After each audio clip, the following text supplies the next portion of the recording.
Al-Qaeda changed their tactic. Their tactic was that now that we cannot defeat him in the battlefield, on the ground, let's assassinate him. The same group that the team of Al-Qaeda, which managed to create the chaos and the tragedy of 9/11, same group planned my father's assassination. To start off, I'm going to be honest. I was very surprised that you took this interview, knowing how your dad was assassinated for doing an interview. Yes. Would you like to go into that at all?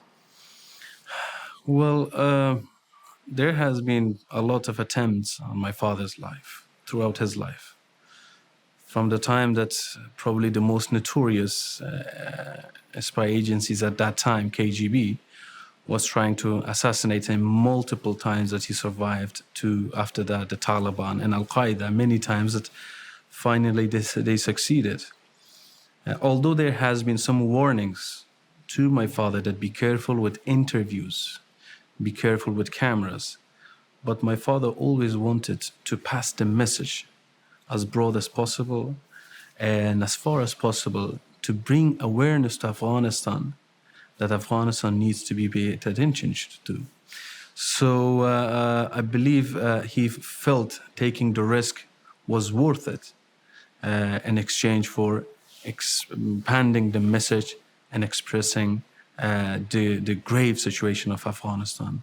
And that's exactly what I do. Beside that I know you, so this was not a question of risk or worry. So this was all just fine. Perfect. Could we get into a little bit? I want to give the audience some context that don't know much of the history about your father and the parallels that you have. And so I remember I've been to Afghanistan more times than I can count. I remember the very first time I landed in Kabul airport, going through Masood Circle, an iconic circle, and so many things are named after your father.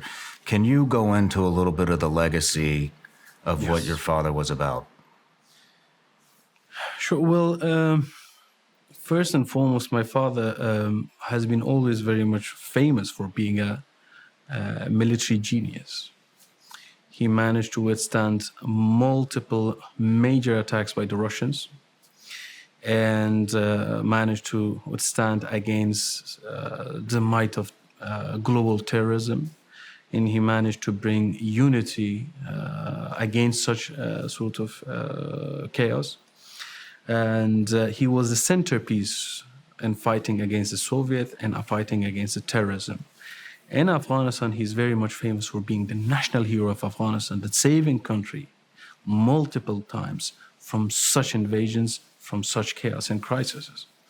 However, at the same time, he proved to be as a very political genius too.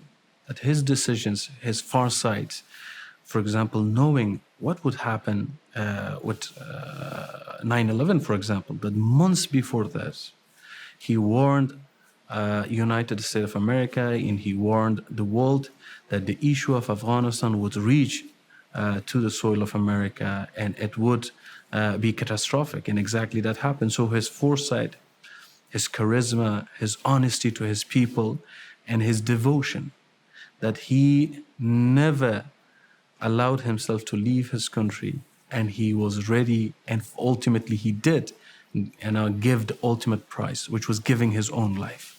So that devotion and that sort of charisma and that love for his country and that hard work is something that created not just a legacy of a genius, but a legacy of hope. So what I can basically conclude is that my father was a symbol of hope for his people.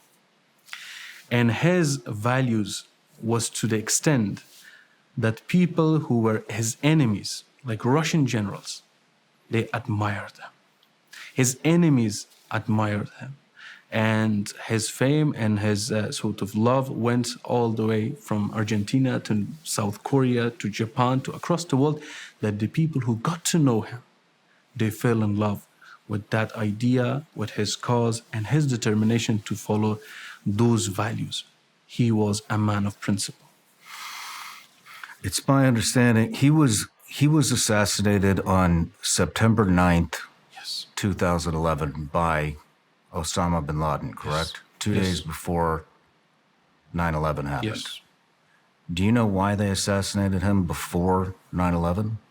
Of course, Al-Qaeda had a plan to take over Afghanistan.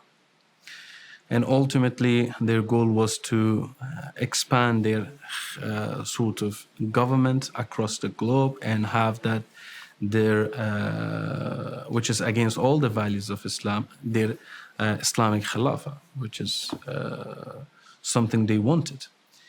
And they found out that there is an obstacle on their way. To do it, they needed a territory. And the best territory was a war-torn country called Afghanistan, that they have already been there for many years because of fighting against the Soviets. So they felt this war-torn country is the best place that they can explore, expand, and train and recruit, and from there make it a jumping ground, basically, to go to and spread to across the world. But one thing they didn't realize and they didn't take into account was the presence of a man called Ahmad Shah Massoud that created a resistance against such idea. And he was a symbol of Muslim moderation, Islamic moderation, which is the majority of Muslims, that they do not share anything with those extremists like Al-Qaeda and those terrorist groups. So when he stood against them, he was far more dangerous to Al-Qaeda than America and the others. Because first, he was representing Islamic majority or majority of Muslims. Second, he was on the ground fighting against them, and he managed to defeat them time after time on battleground. We had video evidences that you can find it even on YouTube of these terrorists, Al-Qaeda terrorists, that we captured them. And they were detained in our prisons. And my father had them in his prisons as a proof that Al-Qaeda is alongside Taliban in this fight. And we had people from Chechnya, people from different parts of Africa. These global terrorism, alongside the Taliban, they were fighting against my father.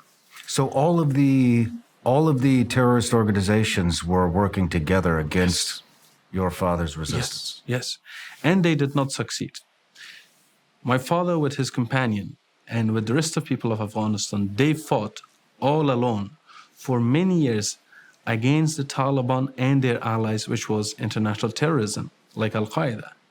And he not only managed to resist and prevent it, that at later stages, the Al-Qaeda and Taliban realized that he was undefeatable on the ground. Just the way that the Russian realized he is undefeatable. So when it happened, Al-Qaeda changed their tactic. Their tactic was that now that we cannot defeat him in the battlefield, on the ground, let's assassinate him. And this was the second phase that they started planning.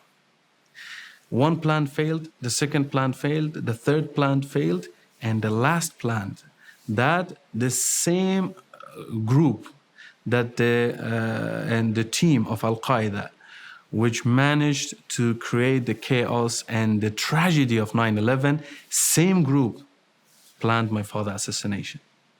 And this is why we believe these two were intertwined. So if one wouldn't happen, the other one wouldn't be carried away. So if my father's assassination wouldn't be successful, the 9/11 wouldn't happen.